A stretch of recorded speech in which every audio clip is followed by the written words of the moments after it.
Si estamos listos para la palabra, ¿verdad? Amén.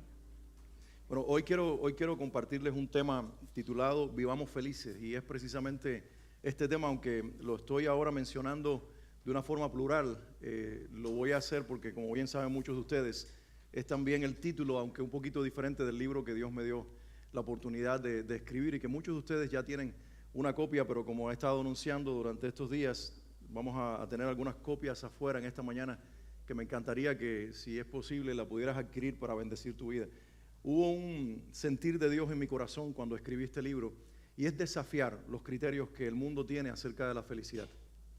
El mundo en el que vivimos cree que la felicidad, para alcanzarla o para que un ser humano pueda ser feliz, es la convergencia de una serie de factores. Por ejemplo, una persona completamente sana, que tenga una salud inquebrantable, que tenga un cuerpo extremadamente sano, y que eso a la vez se una con una vida de relaciones interpersonales, sentimentales, profesionales y en todos los sentidos que también sea sana y perfecta. Que además tenga una economía robusta, sólida y perfecta. Y por si fuera poco, que profesionalmente tenga el éxito y, si es posible, que alcance la fama y el poder para tener entonces suprema felicidad. El problema es uno solo, que alguien puede tener una salud inquebrantable, pero tal vez no una economía completamente sana. O alguien puede tener una economía sana y una salud inquebrantable, pero las relaciones interpersonales tal vez no estar funcionando como deberían funcionar.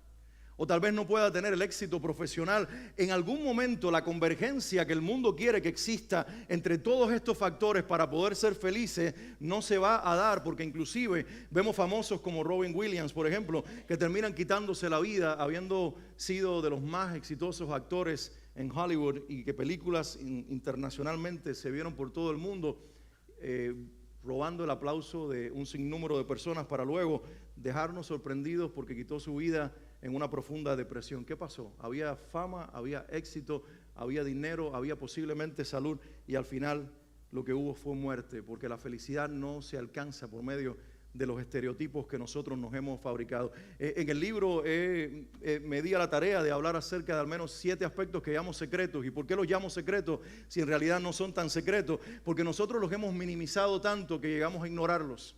Ignoramos la fe, las relaciones, las finanzas correctas, no como si fueran un destino, sino un vehículo. Ignoramos inclusive el propósito, la profesión en la vida y tantas otras cosas que, cuando las miramos, tan elementales, tan básicas, están allí para que cada uno de nosotros podamos vivir felices, sobre todo viviendo en el centro de la voluntad de Dios. La vida es imperfecta, pero se puede vivir feliz. Y yo quiero hacer una propuesta y con ello sembrar una verdad en tu corazón que encierre y resume todo lo que yo voy a hablar en el día de hoy. Y la propuesta es esta: que la felicidad es alcanzable. Que la felicidad la podemos construir y hacer realidad todos los días, que la podemos lograr. Yo quiero que te lleves esto hoy contigo. Dios diseñó mi vida y la vida de todos los que estamos en este lugar, inclusive en este planeta, para que nosotros podamos vivir felices.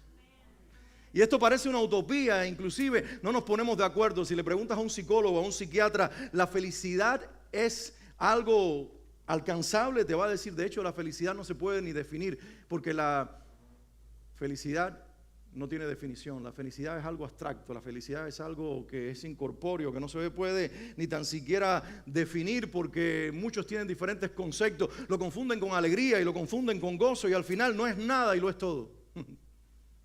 Eso es lo que dicen los psicólogos. Pero tú y yo sabemos que la felicidad no tiene que ver con, como decía hace un momento, con lo que los seres humanos construyen, sino que la felicidad tiene que ver con lo que Dios propuso para que tú experimentaras y vivieras. La pregunta que como cristianos tenemos que hacernos es la siguiente: ¿qué dice Dios acerca de la felicidad? Pregúntate eso hoy.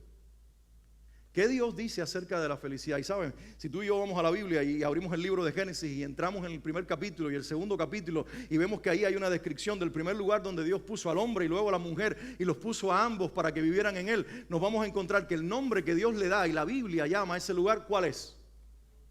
¿Cómo se llama el jardín famoso donde el hombre y la mujer fueron puestos para vivir? Si lo sabes, dilo conmigo: Edén. Ahí mismo encontramos que Dios intencionalmente nos creó para ser felices, porque la palabra Edén significa lugar delicioso, lugar disfrutable, significa delicia. Y ahí mismo la Biblia, ya en el segundo capítulo y en el lugar donde puso al hombre para vivir, Dios está diciendo: quiero que ustedes disfruten y encuentren delicia en la existencia que preparé para ustedes. Y alguien dirá, eso es placer, eso no es felicidad. ¿Y acaso el placer no es parte de la felicidad? O no me digas que una buena comida no saca de ti suspiros. Y no me digas que el olor de un grato perfume no saca de ti suspiros y, oh, qué agradable, produce. Todo está unido, lo que sentimos, lo que experimentamos, lo que vivimos, todo está unido y al final todo se concatena para que el ser humano pueda encontrar el deleite en la vida que Dios nos dio. Pero sé que el Edén dejó de ser, Dios puso 2 ángeles allí para que el ser humano no regresara. Sé que el diseño está distorsionado, pero el Creador sigue siendo el mismo. El mundo no cambió por causa de Dios, el mundo cambió por causa de nosotros. La humanidad y el planeta se dañaron, pero el Creador no. Él sigue con el mismo propósito en mente de revelarse a nosotros, de tener una relación que nos llene, nos haga plenos y en ella felices. Y luego nosotros podamos vivir el diario vivir en un mundo caído e imperfecto, pero sabiendo que la perfección vino a nosotros revelada en una persona, Jesucristo. Hay un segundo ejemplo que quiero ponerte y es Jesús cuando Él comenzó a pensar y luego introdujo el más grande de sus sermones. Está en la Biblia, en el Evangelio de Mateo. ¿Lo recuerdan? 3 capítulos tuvo que usar Mateo para este sermón de Jesús. ¿Cuánta gente se habrá dormido? ¿Cuánta gente habrá dicho, wow, qué largo el sermón? No creo que ninguno, porque Jesús los atrapó con tantas verdades que estuvieron ahí hasta la tarde y se les olvidó que inclusive habían dejado de comer. Pero cuando Jesús fue a hacer su introducción, aunque iba a hablar del matrimonio, de las riquezas, iba a hablar del prójimo y de tantas cosas, escogió hablar de 9 bienaventuranzas. Y si ustedes buscan algunas versiones de la Biblia donde dice bienaventuranza en la Reina Valera 60, algunos han puesto felices. Felices los pobres en espíritu. Felices los que lloran. Felices los pacificadores, porque la bendición también es felicidad y la felicidad es igualmente bendición. Lo que Jesús está diciendo es, aquí 9 secretos para ser felices, los verdaderos 9 secretos. Las verdaderas 9 razones para que tú seas feliz. ¿Y sabes por qué menciono esto como un ejemplo? Porque ambos, el ejemplo del Edén, el significado del nombre y las bienaventuranzas de Jesús, rompen y deshacen los mitos que la humanidad y la iglesia inclusive tiene acerca de la felicidad. El primero, que Dios se opone a la felicidad. Y con esto, cuando nos encontramos con un Dios creando un Edén, un lugar delicioso, un lugar pleno para que el hombre suspire y diga, qué feliz soy, Dios nos está diciendo, yo no me opongo a la felicidad, por el contrario, cuando ustedes entienden que esta es el reflejo de mi amor por ustedes y en lugar de bajar la mirada o llenarse de humanismo, la levantan para alabarme, en realidad eso es lo que yo quiero, felicidad. John Piper, que es un predicador cristiano contemporáneo, un hombre muy certero en lo que enseña. John Piper dice que mientras más plenos y más felices nosotros somos en Dios, mejor le adoraremos y más gloria le daremos. ¿Lo escuchaste? Mientras más pleno y más feliz soy en Dios y en la vida que vivo en Él, más gloria le daré, porque mi interpretación de la vida dejará de ser negativa, no tanto para ser positiva, sino para ser centrada en Dios. Y lo segundo que desafía el ejemplo, los ejemplos que yo acabo de mencionar, principalmente el de las bienaventuranzas, es que los estereotipos, las ideas y los criterios que el mundo tiene acerca de la felicidad no son el camino para ser felices. Que hay un camino de valores y de verdades de Dios que son más completas y son perfectas. Y cuando nosotros los practicamos podemos tal vez mirar nuestra cuenta y allí no hay tanto dinero. Tal vez hacer nuestros análisis y encontrar una que otra padecimiento y una que otra enfermedad. Tal vez mirar nuestras relaciones y no están del todo resueltas ni completas. Pero cuando dejemos de mirar al lado de nosotros, que a veces nos llena de temor, o como dijo alguien, cuando dejes de mirar adentro y entonces te deprime y comiences a mirar hacia arriba y a darte cuenta que esa es la razón de nuestra plenitud y también de nuestra felicidad. Y comencemos a obedecerlo en nuestra forma de vida, nuestra vida será diferente y luego nosotros comenzaremos a ser felices. Te puedo decir algo antes de entrar en el tema principal que quiero compartirte hoy, que la felicidad no tiene que ver con estar riendo todo el tiempo. Lo que enseño en este libro es que los felices también lloran, que los felices también padecen, que son traicionados, que no les va bien todo el tiempo. Pero ¿dónde está la felicidad? En entender que eso es la vida y no dejar de continuar inspirados y motivados, porque todas esas cosas son circunstanciales, pero el Dios que gobierna sus vidas y las nuestras es eterno. Y merece que hoy le demos un aplauso al Señor de señores y al Rey de reyes. Como son 7 aspectos o 7 secretos que están en este libro, no nos iríamos hoy de aquí, más conociéndome ustedes a mí. Así que yo simplemente voy a hablar de uno solo. En el libro lo llamo la profesión, el tren de la profesión. En el mensaje de hoy simplemente me voy a limitar a hablar acerca del propósito. Diga conmigo, propósito. Dios nos dio un propósito en la vida y con ello también nos dio una clave, nos dio una llave para que nosotros podamos realizarnos, estar plenos y encontrar la felicidad. Porque en ese propósito con el que Dios te hizo está encerrada en gran parte tu felicidad. Di una vez más conmigo, propósito. Dilo fuerte como si lo creyeras. Yo nací con un propósito, tú naciste con un propósito. Dios nos hizo en serio, dijo alguien, y no en serie. Dios nos hizo en serio. Y mira lo que dice la Biblia, te voy a compartir uno de mis versículos favoritos. Dios lo usó cuando yo estaba en un proceso de encontrarme con Él y aceptar su llamado. No fue el único, pero fue uno de los determinantes. Jeremías 1:5. Dios le dice al profeta, y en aquel momento de mi vida Dios me dijo: Alex, ya no le estoy solamente hablando a Jeremías, ahora te estoy hablando a ti. Y había demasiadas implicaciones en ese pasaje que se unían a mi vida, pero yo quiero leértelos antes. Dice: antes de que te formase en el vientre te conocí, y antes que nacieses te santifiqué, te di por profeta a las naciones. ¿Alguien quiere leer el versículo conmigo en alta voz? Quiero que lo leas como que Dios te lo está dedicando a ti en esta mañana. Amén. Entonces vamos a leerlo en alta voz. Antes que te formase en el vientre te conocí, y antes que nacieses te santifiqué, te di por profeta a las naciones.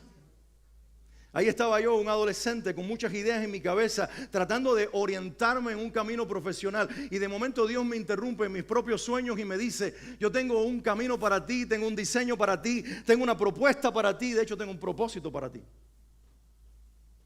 Y quiero decirte que no surgió ahora que tú me conoces a mí. Antes de que tú nacieras yo te conocí.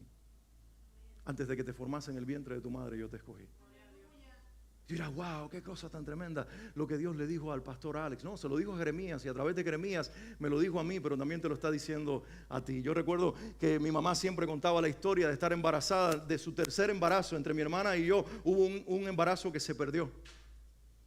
Y ahí venía el tercero, y quizás ella pensando: este lo tendré, este nacerá, este hijo se me dará, porque ya tengo una, pero en el camino alguien ya no llegó, uno no se dio.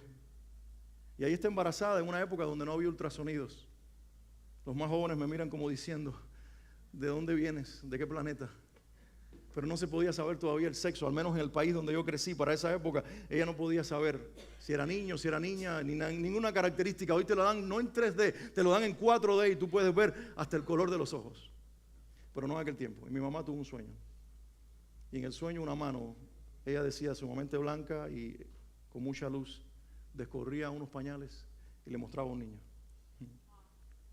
Y cuando ella veía a ese niño le decía a veces: es tu hijo el que vas a tener, es varón, se parece a tu padre, a tus hermanos, se parece a ti, pero no solamente se parece a ti, a tu familia, va a creer como tú crees en mí y me va a servir a mí. Mi papá para ese entonces era un ateo que prohibía la Biblia y no creía en Dios. Así que Dios le estaba diciendo: no solamente te concederé este embarazo, te voy a conceder un hijo que abrazará tu fe. Así que yo crecí con eso en mente y yo decía: wow, ¿qué será todo esto que Dios le mostró a mi mamá? ¿Por qué Dios se tomó el tiempo para mostrarle a este niño que iba a nacer? Y cuando nació, mi papá dijo a mi mamá: ¿quién te habla a ti? Porque el niño es idéntico al de la visión. El ateo estaba reconociendo que había una voz desconocida de alguien que no es de esta realidad, que estaba revelándole a su hijo antes de nacer. Y aquí estoy ahora en mi adolescencia encontrándome con un Dios que toma las palabras de Jeremías y me dice: Alex, te puse en el vientre de tu madre, te formé en la barriga de tu mamá, permití que nacieras no solamente para que tengas una vida y escojas qué hacer con ella, es para que te rindas a mí, para que me abraces a mí, para que creas en mí, sobre todo para que descubras el propósito que desde antes de nacer ya yo escribí en ti y que se ha formado dentro de ti aunque tú aún no lo reconozcas. Y no hablo de mi experiencia solamente porque es exclusiva. Hablo de mi experiencia para que te sirva de testimonio, para que tú sepas que Jesús, el Señor, te miró antes de que tú nacieras, te miró en el vientre de tu madre, permitió que tú fueras el que nacieras, que tú fueras el que llegaras a este día, para que tú entiendas que tu vida no es una existencia sin sentido y sin propósito, sino para que hoy salgas de este lugar diciendo: parte de mi felicidad está en que yo reconozca que todo lo que soy, todo lo que hago, todo lo que vivo, tiene que ver con un propósito eterno que mi Padre, antes de que yo naciera, ya diseñó para mí. Soy alguien en el cual el Dios del universo pensó antes de venir a existencia. Eso merece alabanza. Eso merece que tú lo celebres y digas gracias, Señor.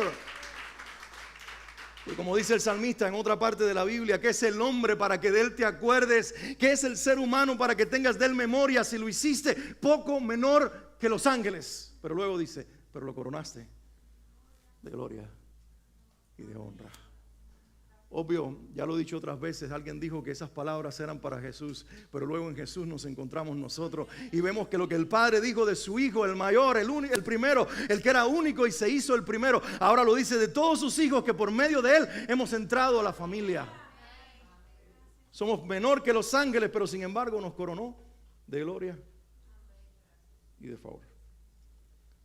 Voy a decirte al menos 3 cosas con relación al propósito, si me permites decírtelas en esta mañana. La primera es que somos felices cuando logramos hacer todo para lo que fuimos creados. La felicidad comienza a ser parte de la vida cuando yo me encuentro de acuerdo al diseño de Dios, lo acepto y lo comienzo a vivir, lo comienzo a disfrutar. Recuerdo cuando Michi estaba pequeña, todavía Isaac no había nacido, y yo tuve que reprogramarme para empezar a ver una clase y un género de películas infantiles para el cual yo no estaba entrenado. Así que yo me sentaba y los primeros minutos estaba peleando dentro de mí. ¿Por qué yo tengo que ver estas películas? Sus princesas y todas las historias que ustedes conocen, que a las niñas les gusta ver, y sobre todo a Michi, que desde pequeñita era vestidos y princesas, historias y todo lo que es relacionado con el mundo femenino. Y ahí estaba yo, el varón, su mamá disfrutando con ella, pero ahí estaba yo replanteándome cómo hago para pasar la próxima hora, hora y media frente al televisor. Solamente los primeros minutos, porque después me encontraba disfrutando las películas. Y decía, ¿qué pasó? Me están cambiando. Pero hay una película que quiero recordar, es la película de Tinkerbell. Campanita, ¿la recuerdan? Y en esa película en particular crearon una historia de este personaje que tiene mucho más tiempo y que lo conocemos desde hace muchos años, pero en esa versión moderna del momento, cuando ella era pequeña, que nosotros vimos, la Campanita entra a ese mundo de las hadas y se encuentra con que una tiene la capacidad de pintar las flores, la otra tiene la capacidad de hacer lo otro y lo otro y lo otro, y en algún momento ella se frustra por una sencilla razón: ella no sabe qué hacer y no sabe para qué existe. Todas tienen una función, todas tienen un propósito. Y entonces, ¿qué hace ella? Comienza a tratar de imitar lo que ésta hace y lo daña. Y comienza a intentar copiar lo que esta otra hace y lo daña. Y comienza a intentar copiar lo que esta otra hace y lo daña. Y al final pone en riesgo la primavera porque ella no podía hacer ninguna de las funciones porque simplemente no era ninguna de esas hadas. ¿Pero qué creen? Frustrada, llorando, lamentando, siendo inclusive maltratada con quizá razón por las otras hadas, ella se va. Y en su dolor y en su tristeza comienza no solo a pensar en lo que había hecho, sino en cómo podía remediarlo. Y se comienza a juntar piezas de cosas que estaban botadas por todas partes y empezó a armar un instrumento con el que posiblemente ella pudiera salvar la primavera, agilizar el proceso y que cuando llegara la fecha de la primavera el mundo tuviera su primavera. Y al final lo logró. Y con esto nos estaban dando una enseñanza y ahí estaba yo viendo la película y digo, qué bueno que tengo una hija, porque si no, no hubiera aprendido tanto hoy. Que en la vida no tenemos que estar copiando lo que los otros hacen, ni tratándonos de encontrar en el diseño y el propósito de los demás, sino aprender a mirar dentro de nosotros qué puso nuestro Creador. Y mientras lo hacemos le preguntamos, Señor, ¿para qué estoy aquí en esta tierra? ¿Por qué me pusiste en este mundo? Porque sé que yo tengo un propósito particular por medio del cual expresar tu gloria y bendecir a las vidas.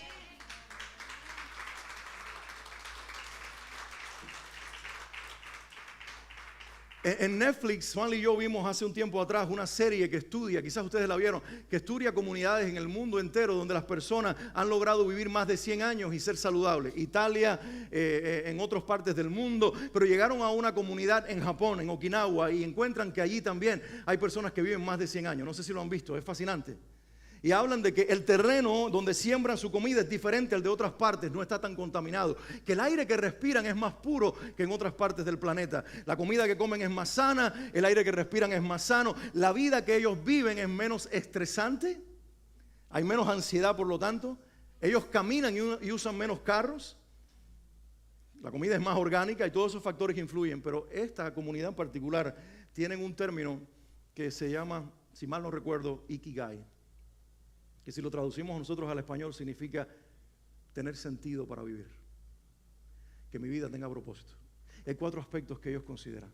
Número 1, ¿hago algo que me sale bien? ¿Tengo algo que cuando lo hago los demás dicen, wow, qué bien te quedó? Número 2, ¿eso que hago me gusta hacerlo? Porque si lo hago bien y los demás encuentran que quedó bien y está bueno para ellos, pero yo no lo disfruto, no hay felicidad ni propósito en eso todavía. Así que si lo hago bien, pero además lo disfruto, wow. Y luego dicen, en tercer lugar, hay una remuneración por lo que haces, que puede ser monetaria, pero que puede ser inclusive mucho más amplia y que va más allá de todo eso. Pero lo cuarto es lo que a mí más me desafía y más me confirma que Dios tiene la razón. El cuarto aspecto, ¿saben cuál es? Lo que haces conecta con la necesidad de las personas a tu alrededor y termina saciando las necesidades de las personas y ayudándolos a vivir mejor. Y ahí yo me doy cuenta que lo que esta gente descubrió, tal vez ajenos a Dios, es un principio que está en la Biblia, que cuando tú y yo encontramos nuestro propósito, lo que hago no solamente me gusta hacerlo, soy bueno en hacerlo y hasta me remuneran por hacerlo, sino que alguien es transformado por las palabras que tú hablas, los diseños que tú haces, las expresiones artísticas que tú tienes, el trabajo de tus manos o la fuente de tu vida, le está cambiando la historia al menos a una persona. Para Dios eso, por eso Dios te dio un propósito. Mira lo que dice Isaías 53:11. Esta es la revelación de Cristo maltratado, yendo a la cruz. El momento donde dice que sin belleza lo vimos, sin atractivo para que lo deseemos. ¿Recuerdan esa descripción?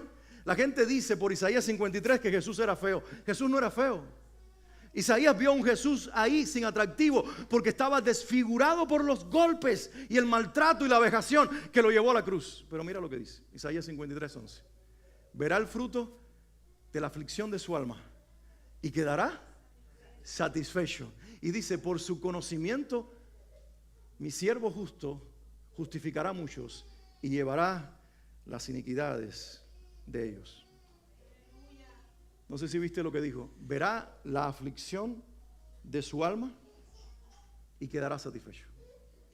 Hay algo que nosotros pasamos por alto muchas veces y quiero quedarme en la primera frase de Isaías 53:11 y quiero que lo digas conmigo en alta voz. Verá el fruto de la aflicción de su alma y quedará satisfecho. Dilo conmigo. Verá el fruto de la aflicción de su alma y quedará satisfecho. Y hay una palabra que nuestro cerebro es la que primero identifica y no debería ser. ¿Cuál es? Aflicción. Pero ¿sabes cuál es la más importante? Fruto. Porque es por el fruto de su aflicción que quedará satisfecho. Es cuando Jesús interioriza, me están moliendo a palos, me están desfigurando el rostro, ya no tengo ni tan siquiera nada del atractivo con el que yo expresaba y mostraba mi apariencia y mi figura. Me están quitando todo lo que soy, me están vejando, me están maltratando física, psicológica, emocional e inclusive espiritualmente. Voy a cargar el pecado de todos los hombres. Estoy en aflicción, pero mi aflicción tiene un fruto, porque lo que esa aflicción está produciendo es que ellos serán justificados y es que ellos serán perdonados. Ese es el motivo de mi satisfacción. Cuando tu propósito te lleva a tu destino, tú lo disfrutas, aunque en el proceso sufras. ¿Me escuchaste? Mira cómo esto se contrapone al concepto de felicidad. Cuando tu propósito te lleva a tu destino, tú lo disfrutas, aunque en el camino sufra, porque es el sufrimiento necesario para que Dios te use para cambiar al menos una vida a la vez. Y eso no es exclusivo de los que hablamos y predicamos la palabra o tocamos las vidas con lo que decimos. Eso es para todo el que diga, Señor, yo sé que nací con un propósito y ahora voy a alinear mi vida a ti para brillar tu gloria por medio de mí y que al menos una persona a lo largo de mi vida sea tocada con el poder y el propósito que depositaste dentro de mí. ¿Cuántos se atreven a hacer esa oración en este día? Ahora, número 2, en relación al propósito, cuando tú y yo cumplimos nuestro propósito, nuestros niveles de motivación aumentan. Lo peor que puede pasarnos en la vida es estar desmotivados. Es encontrarte con alguien y cuando esa persona te pregunta, ¿y tú cómo estás? Tú le digas, ahí. ¿Estás bien? Sí. Si se puede decir, sí. No solamente lo sufre el que te pregunta y ya te evita preguntar la próxima vez porque sabe que vas a estar peor, sino que lo sufres tú porque tú quisieras decirle a las personas, No necesariamente que tu vida está bien porque está perfecta, sino que tu vida está bien precisamente porque es imperfecta. Pero tú conoces a alguien que te está haciendo transitar en esa senda de la imperfección, y mientras lo hace te permite disfrutarlo porque tu vida, entre otras cosas, tiene propósito. Tiene propósito. Salmista dice en el Salmo 138:8: Jehová, el Señor, cumplirá su propósito en mí. Tu misericordia, oh Jehová, es para siempre. No desampares la obra de tus manos. Si lees el Salmo y otros salmos, te darás cuenta que en los versículos anteriores hay como un momento de depresión, hay un momento de queja, hay un momento inclusive de miedo por los enemigos que están ahí alrededor, hay un momento de confesar la altivez y el orgullo de las personas. Pero en el momento clave que acabamos de leer, él dice: el Señor cumplirá su propósito en mí. Y después conecta esa declaración que acaba de decir, porque Dios se la reveló a su corazón, y dice: tu misericordia, Señor, es para siempre. Y esto revela que en ese momento lo inspiró o lo motivó el Señor de la esperanza por el futuro. El propósito te motiva a vivir mañana. El propósito te despierta hoy sabiendo que hay un día para vivir que está condicionando tu mañana. Cuando tú dejas de tener propósito, tú gastas oxígeno en el planeta. Y dicen las personas: bueno, ya yo me jubilé, los ancianos que puedan estar aquí, ya yo no tengo un trabajo, ¿será entonces que no tengo propósito? No, tu propósito continúa. Estás marcando la generación de tus nietos.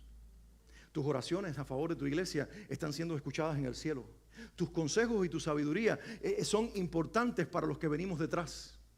La manera en que tú expresas cómo viviste y ya sales de la queja de la vida adulta para convertir tus experiencias no en sinsabores, sino en testimonios. Son propósitos que Dios está usando para los que somos un poquito más jóvenes, que necesitamos de tu experiencia, de tu testimonio para inspirar nuestra vida y creer que cuando estemos en esa etapa de la vida podemos ser como tú.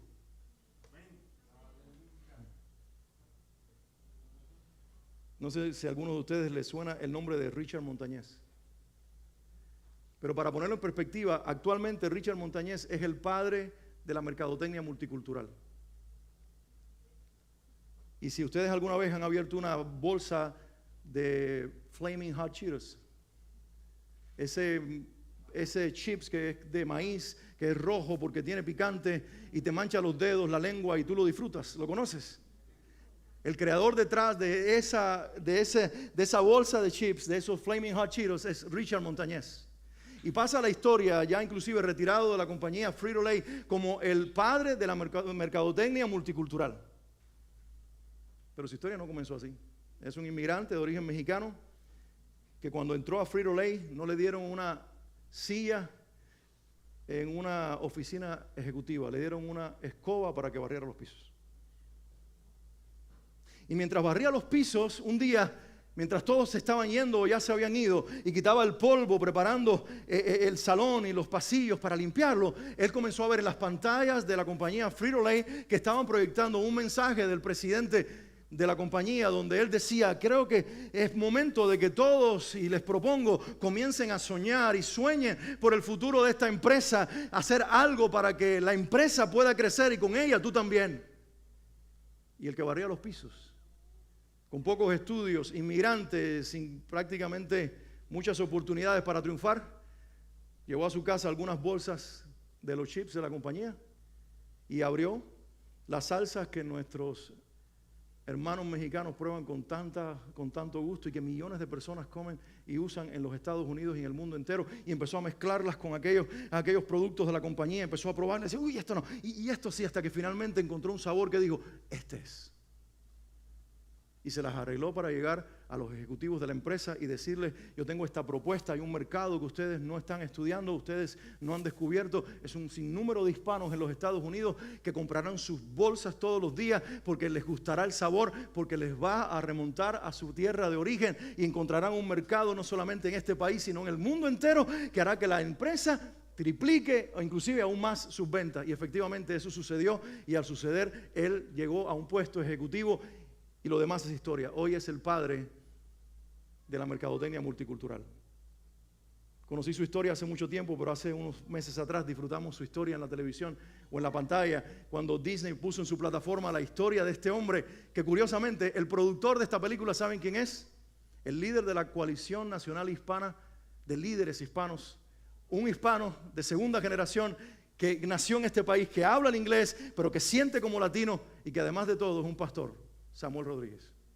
Produjo una película para dejarle saber a todas las personas en este país que Dios puede tomar al más insignificante y usar su vida no solamente para enchilarle la boca a una persona que coma una papita picante, sino también para decirle ahora con su testimonio de valor, de estar casado con su mujer durante toda la vida, como lo proyectan ahí en la película, de ser un padre comprometido con sus hijos, de ser un hombre que vivió todo tipo de experiencia, pero que llegó entonces a convertirse en un testimonio de que Dios puede usar a cualquier persona, inclusive aquel que piensan que no vale para nada, para tocar generaciones, no solamente con papitas, sino también con una historia y un testimonio. El propósito te motiva.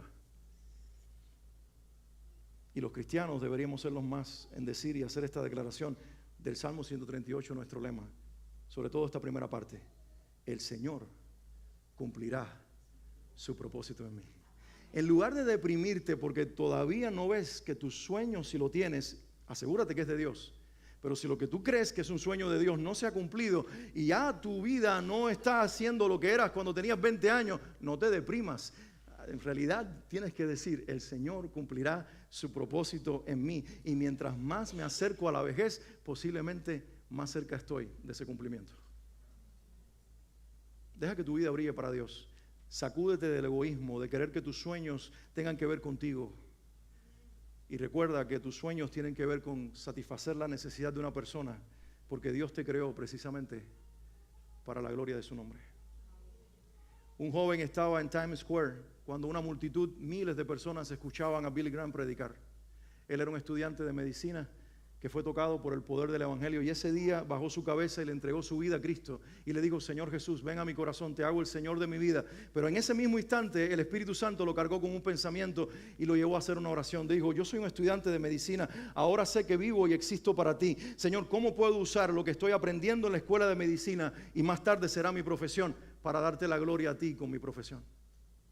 Continuó sus estudios, se graduó de médico, empezó su especialidad y finalmente fue uno de entre 3, 4 doctores que fueron los creadores del MRI.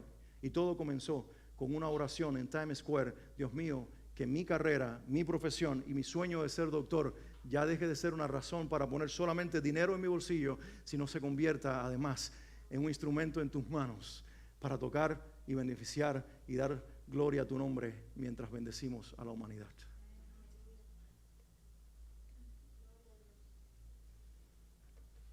Y lo tercero que quiero decirte con respecto al propósito que nos acompaña hacia el camino de la felicidad es que tenemos a Dios de nuestro lado cuando vivimos para cumplir su propósito. ¿Lo quieres decir conmigo? Tengo a Dios de mi lado cuando vivo concentrado en cumplir su propósito. ¿Lo quieres decir conmigo otra vez? Tengo a Dios de mi lado cuando vivo concentrado en cumplir su propósito. Y mira el énfasis que estoy haciendo: su propósito. Di también conmigo: no es mi propósito, es su propósito. Es descubrir que cuando yo era formado en el vientre de mi madre, Dios estaba calibrando mi ser, mi existencia, mi vida, con un sueño en específico que Él tenía conmigo. Tú existes para darle gloria a Dios y bendecir a tu generación. Y no hay nadie más feliz que el que se gaste para hacer eso. A veces sueño cuando entraré por la eternidad y miles de desconocidos que no puedo registrar ni contabilizar porque a veces sigo de largo y ni tan siquiera tengo tiempo para conocerlos. Han entregado su vida a Jesús en alguna parte. Inclusive aquí mismo en la iglesia, y han seguido de largo, y me imagino entrando al cielo y comenzar a verlos a todos. Y cuando eso suceda, la Biblia dice que cuando nos pase eso, tomaremos la corona que está sobre nuestra cabeza, nos pondremos de rodillas y los pondremos a los pies de uno solo y le demos gracias, porque tuvo la satisfacción en la tierra de disfrutar mi propósito, cuando en realidad mi propósito no era mío, era tuyo. Yo simplemente lo tomé prestado, lo usé para la gloria de tu nombre. Usa tu habilidad en el deporte, tu habilidad en la ciencia, tu habilidad profesional, tu habilidad para comunicar, para tocar, para demostrar lo que sientes. Usa lo que Dios te dio para la gloria de Dios y para bendecir por lo menos una vida a la vez mientras existes. Y no seamos egoístas, porque los más egoístas son los que más sufren, los que más se dan a los demás, son los más felices. Dios está de tu lado cuando vives para cumplir su propósito. Voy a usar un versículo de la Biblia que es muy controversial porque ha puesto a pelear a denominaciones y ha dividido a los teólogos. Pero yo me voy a apartar de las contiendas de los teólogos que están metidos en la profundidad de la revelación y voy a ir a la superficie donde los simples como yo, y no digo como ustedes, pero los simples como yo vemos lo práctico y lo aplicamos a nuestra vida. Y es Romanos 9:13. Donde Dios dice de dos hermanos lo siguiente: a Jacob amé, mas a Esaú aborrecí. Y saben, se pelean los teólogos, las denominaciones están divididas, hablando acerca de muchos temas, pero yo me voy a remontar a la historia de estos hombres. Dos hermanos que nacen el mismo día, pero uno le toma la delantera al otro. Esaú nace primero y es el primogénito, pero el otro viene detrás y desde que está por nacer le toma el calcañar al otro como queriéndole decir: quítate tú que voy yo. Y por eso lo llaman Jacob, que significa el que suplanta, el que le quiere quitar el lugar al otro, como si estuviera diciendo desde bebé: en realidad yo no quiero ir segundo, y no porque quiera ser primero, porque soy egocéntrico, sino porque creo que detrás de mí viene una descendencia con la cual Dios quiere hacer algo. Y los hombres crecen, y el hermano velludo, fuerte, cazador, se gana el aprecio de su padre. Es el hombrazo que todo hombre de casa machista quiere. Y el otro es lampiño como yo. Se marea cuando ve sangre, también como yo. Y se queda en casa para aprender a cocinar con la mamá. Me imagino al padre pensando: este será afeminado. El otro tiene pelo, tiene músculos, trae las casas en sus hombros. El otro es mi orgullo, pero este siempre está en la casa, no le sale pelo. Y ahora también quiere ser chef. Pero saben, mientras todo esto pasa, los hermanos saben que de camino viene una bendición y con esto una responsabilidad. El primogénito será más bendecido. Y la Biblia dice al respecto que Dios amó a Jacob, sin embargo a Esaú aborreció. Y esto es lo que yo encuentro, por eso digo que voy a lo superficial, pero ahí encuentro un secreto detrás de estas palabras. Esaú viene un día cansado y huele lo que cocinó su hermano y le digo: ¿qué hiciste? Unas lentejas. ¡Wow! Pero huele espectacular. Puse todo lo que tú cazaste, más los condimentos de mamá, hice mi propia fórmula y ahí tienes mis lentejas. Y el hermano dice: ¿me das un poco? Sí, pero hay una condición. Te doy un plato de lentejas si tú me entregas tu primogenitura y me dejas a mí ser bendecido en tu lugar. Y el hermano le dice: yo hago cualquier cosa por ese plato de lentejas. Trato hecho, le dice Jacob. Aquí está tu plato de lentejas. ¿Quieres pan también? ¿Algo más que pueda servirte? Y como Esaú era cubano, le dijo: un poquito de arroz blanco y una banana para ponerle el tope. Y se lo comió con tremenda satisfacción y dijo: ay, cambiándome la primogenitura por este plato de lentejas, yo doy lo que sea por un momento de placer. Pero Jacob estaba concentrado no en el placer de lo temporal, sino en la plenitud de lo eterno. ¿Alguien está conmigo?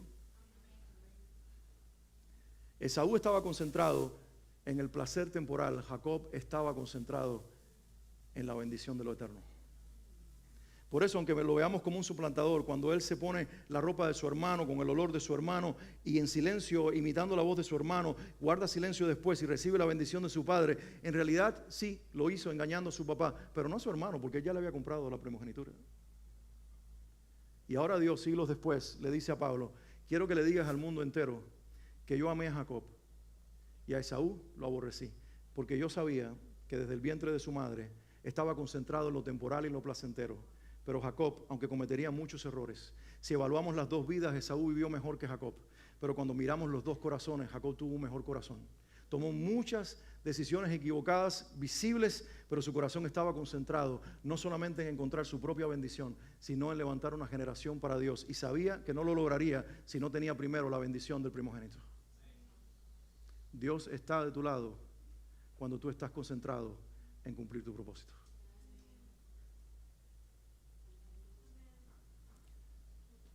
Una escritora francesa, Désirée Joseph Mercier, dijo: no solo debemos dar lo que tenemos, también debemos dar lo que somos. Y para mí esto es vital. No des lo que tienes, porque puedes darlo con la motivación incorrecta, pero cuando das lo que eres, créeme que es ahí cuando las personas son transformadas. Si damos conocimiento, estamos dando lo que tenemos. Si damos dinero, estamos dando lo que tenemos. Si damos tiempo, estamos dando lo que tenemos. Pero si cuando damos todas esas cosas, por encima de eso, nos estamos dando a nosotros mismos, esa vida va a ser tocada. Porque la gente sabe leer, no solo cuando les das dinero, o cuando les das tiempo, o cuando les das conocimiento, sino cuando les estás entregando tu corazón, porque ellos tienen valor para ti. Por lo tanto, salgamos de este lugar diciendo: voy a vivir no solamente para dar lo que tengo, voy a vivir para dar lo que soy, porque a eso me llamó Dios. Y en el camino Él recibirá gloria y la gente será bendecida. Y créame que al final seremos nosotros aún mucho más bendecidos, porque Jesús dijo: más bienaventurado es dar que recibir. Y si damos algo, somos bienaventurados, pero cuando nos damos a nosotros mismos, somos más que bienaventurados. Desde hace varios años se viene hablando, yo lo he mencionado otras veces, se viene hablando de algo que ya la psicología etiquetó como una patología y una enfermedad. Se llama la depresión blanca. ¿Qué es la depresión blanca en realidad? Así se define. Es una clase de depresión que no se muestra, que no ofrece síntomas visibles mientras la persona lo está padeciendo en secreto, hasta que ocurre un detonante que muestra la enfermedad. Y entonces se sabe que teníamos una persona que sabía reír, relacionarse, estar presente en la vida profesional e inclusive sentimental, pero estaba deprimida. ¿Por qué menciono eso? Que lo menciono más amplio en el libro. Bueno, quiero mostrarles y compartirles un fragmento de lo que escribo y dicen los científicos al respecto de la depresión blanca. Dice: en los casos de la depresión blanca es como si hubiera un cortocircuito, y presten atención a estas expresiones, hubiera un cortocircuito en la dinámica del deseo y del placer. Es lo que nos remite a aquello que no está, que no pudo ser, y que al no hacerlo dejó una huella traumática en la psique, en nuestra mente. Lo que están diciendo es que son personas deprimidas, no saben exactamente por qué están deprimidos, pero tienen una sensación de que algo debería ser y no fue. Y hay muchas razones para que esto suceda, pero yo creo que hay una que le gana ventaja a todas. Y es que tenemos una sociedad y una generación, sobre todo en el mundo occidental, que está viviendo con una falta de propósito impresionante. Hay un despropósito que le está ganando sobre todo a los más jóvenes, que los está llevando a sufrir de depresión blanca.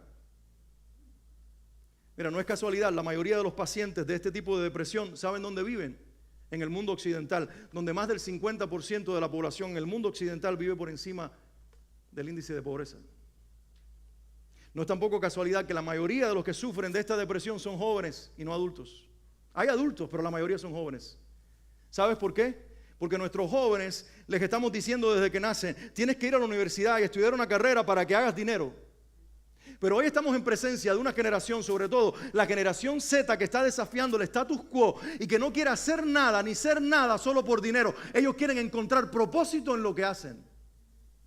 Y cuando lo único que le ofrecemos es que vayan a la universidad, y la única propuesta que le hacemos como padres y adultos es: estudia para que hagas dinero, ellos dicen: no lo necesito, en casa tengo todo lo que necesito y además no lo hago yo. Por eso tenemos adolescentes perpetuos, 40 años, que preguntan desde el cuarto: mami, ¿qué cocinaste hoy? Está bien para un adolescente y un niño, pero para uno con 40 años, que no quiere casarse, que no quiere ser padre, que le huye a la responsabilidad y menos sabe lo que quiere ser, porque en algún momento le alcanzó la idea de que no quiere existir para hacer dinero. Hay gente deprimida porque no encuentra su propósito. Y hay otros que sí, se fueron a la universidad, obtuvieron títulos, pero están igual. Los títulos cuelgan en la pared, pero en el corazón nada cuelga. La gente aplaude sus éxitos académicos y profesionales, pero por dentro ellos, mientras ríen en público como el payaso, sufren por dentro diciendo: es un lunes más. El famoso síndrome del lunes, el que atrapa a todos. Se está acabando el domingo. Y como dice alguien que muchas veces, alguien que conozco y pone ahí en Facebook: no sigan riéndose que mañana es lunes. Pero cuando tú tienes propósito, ya no se trata de un día, se trata de cada día. Lunes, martes, miércoles, jueves, viernes, sábado y domingo. Porque tú estás viviendo en algo que te da sentido de existencia, y ahí está concentrada tu felicidad. ¿Sabes qué le falta a nuestra juventud en el mundo occidental? No han descubierto propósito. A mis hijos siempre les he dicho desde pequeños: encuentren para qué ustedes son buenos, qué les da placer hacer y cómo pueden bendecir a otros. Y Michi desde pequeña nos ha dicho: yo quiero ser maestra. Y la gente me dice: ¿tu hija va a estudiar para ser maestra? Eso no paga. Mira, ¿sabes qué he descubierto? ¿Sabes qué he descubierto? Dijo un coach de la NBA: soy el hombre más feliz del planeta. Hago lo que me gusta hacer y me pagan por hacerlo. Cuando lo primero va en ese orden, hago lo que responde al propósito de Dios, y si acaso me remuneran por ello, que no solo es la remuneración monetaria, es la inversión emocional, espiritual que hacemos en las vidas, el mundo sería diferente. Claro, tenemos maestras en las escuelas que no deberían ser maestras y le gritan a nuestros hijos. Pero si se levantan educadores que desde niños han sido formados con un corazón que responde a eso, no solamente enseñará una materia, tocará un corazón. Si se levantan cirujanos que no solamente están pensando que ganarán $500,000 al fin del año por todas las cirugías que hicieron, sino que tienen la vida de una persona en sus manos y le entregan esas manos a Dios para que Dios opere por medio de ellos, las cirugías quedarán mejor y las vidas serán más bendecidas. Si tendremos economistas no solamente fríamente haciendo cálculos, sino que además están ahí en el mundo de la finanza respondiendo al propósito de Dios y para la gloria de Dios, el mundo financiero y empresarial será mucho mejor, porque no solamente tendremos personas altamente profesionales, sino hijos de Dios brillando para la gloria de Dios. Y ahí están un Daniel, un Sadrach, un Mesach y Abednego, no solamente muy profesionales, muy inteligentes, gente con propósito, viviendo el lugar que Dios los puso, el propósito que Dios les dio, para bendecir a su generación, incluyendo a los reyes de turno, pero respondiendo a la gloria de Dios. Yo quiero que levantes tu mano conmigo un momentito. Y mientras levantas tu mano, si te vas a atrever a hacer esta confesión, la puedes dejar arriba, si no bajarla. Y vas a decir junto conmigo lo que yo quiero que cada uno de nosotros expresemos como un todo, pero cada uno individualmente haga suya esta afirmación. Padre, si lo quieres decir, puedes decirlo en alta voz. Padre, hoy yo descubro, yo reafirmo, yo creo y yo decido que voy a vivir todos los días que me quedan por delante, gastándome para que mi vida le dé gloria a tu nombre. Y mientras hago eso, voy a vivir para tocar una vida a la vez, para que tú me uses para ser un instrumento de transformación de las personas que están a mi alrededor. Para eso existe, eso es mi realización, esa es mi felicidad, ese es mi secreto. Gloria a Dios, aleluya. Dale a Dios el aplauso. Voy a concluir y quiero dejarte simplemente esta frase en el corazón. Necesitamos conectar lo que hacemos con quienes somos. Dilo conmigo: necesito conectar lo que hago con quien soy. Necesito conectar mi propósito en este mundo con el propósito eterno de Dios. Lo decimos: necesito conectar mi propósito en este mundo con el propósito eterno de Dios. Aleluya. Quiero que te pongas de pie. Dime si ya no hay una pizca de felicidad en tu vida, porque se te quitó el peso de encima de que te tenías que ganar la lotería y ser extremadamente rico. Que tu cuenta puede quedarse igual. Bueno, si se añaden unos cuantos pesos, habrá un placer temporal, pero si no, tú puedes ser feliz con todo y como tienes la economía alta, bien buena, robusta, o baja y no tan robusta. Y en los dos extremos, en el medio, estás tú pleno en Dios, usando tu economía, como la menciono en el libro, el dinero no como un destino, sino como un vehículo que te transporte en el propósito de Dios. Si tu salud está todavía, el colesterol te marea y los niveles de azúcar no están en su lugar, y mientras tú padeces y te preguntas ¿por qué a mí?, ya dejarás de preguntarte ¿por qué a mí?, porque aún en eso hay propósito, y aún tu enfermedad, como la manejas, como vives, como te ríes, aún teniéndola, le está dejando saber a los demás que es posible estar no tan bien físicamente y sin embargo que seas un reflejo de la gloria de Dios. A lo mejor tus relaciones no son perfectas, tu vida matrimonial, familiar, de padre, de madre o profesional, no es la mejor, tus relaciones del todo no están completas ni perfectas. Pero mientras te manejas con un balance increíble, dependes de Dios y sigues proyectando que estás pleno en Él, plena en Él, la gente aprenderá a ver que sus relaciones tampoco son perfectas, pero que puede funcionar su vida. Porque eso es la realidad, eso es ser humano, eso es vivir. Tal vez tus sueños personales no se han cumplido o se truncaron, pero hoy descubres que por encima de tus sueños personales está el sueño eterno de Dios. Él soñó contigo antes de que nacieras. Y tu vida, abuelo, abuela, tu vida, papá, mamá, todavía tiene propósito. No existes para cumplir el sueño de los demás, existes para marcar los corazones de otros con tu existencia y ahí cumplir tu sueño.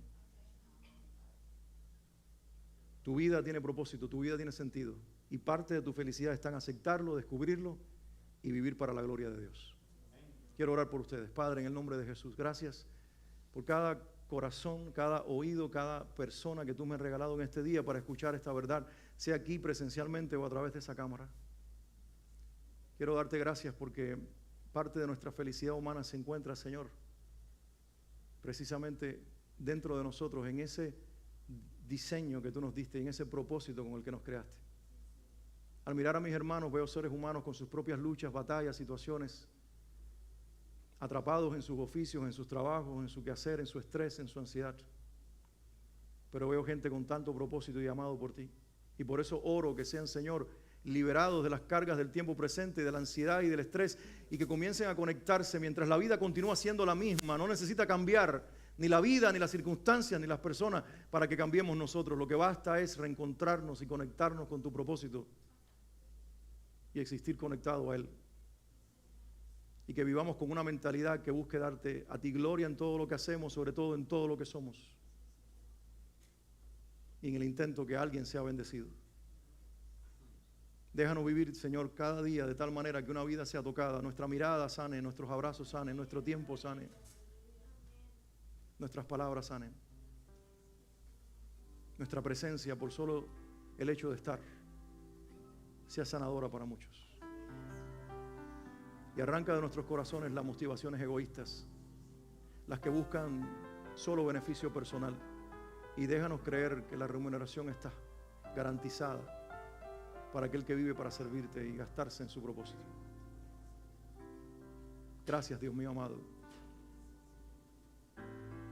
Aquí hay demasiadas personas valiosas con demasiada creatividad, talentos y dones. Aquí hay vasijas llenas del Espíritu Santo, el hacedor de sueños, el que empodera propósitos. Aquí están nuestras vidas, las ponemos a tu disposición. No todos ocupamos el mismo lugar, pero cada uno ocupamos un lugar. Y nuestra posición y nuestro lugar, de acuerdo a nuestro propósito, es irreemplazable. En el hogar y en la vida. Por eso hoy todos te decimos, si alguien quiere decir esto conmigo, aquí estoy, Señor. Envíame a mí. Somos como Isaías frente al trono, sabiendo que tal vez no se trata de él, pero que no hay nadie más en nuestra generación que pueda hacerlo. Y aquí estamos, Señor. Envíame a mí. Alguien dice conmigo, aquí estoy, Señor. Envíame a mí. Cumple tu propósito conmigo en mi empresa, en mi trabajo, en mi escuela, en mi círculo de amigos, en mi hogar, en mi familia, en mi diario vivir. Cumple tu propósito en mí, Señor. Aquí estoy. Envíame a mí. En el nombre de Jesús, oro por estas vidas y te pido que sean benditas en ti todos los días. En el nombre de Jesús. Amén.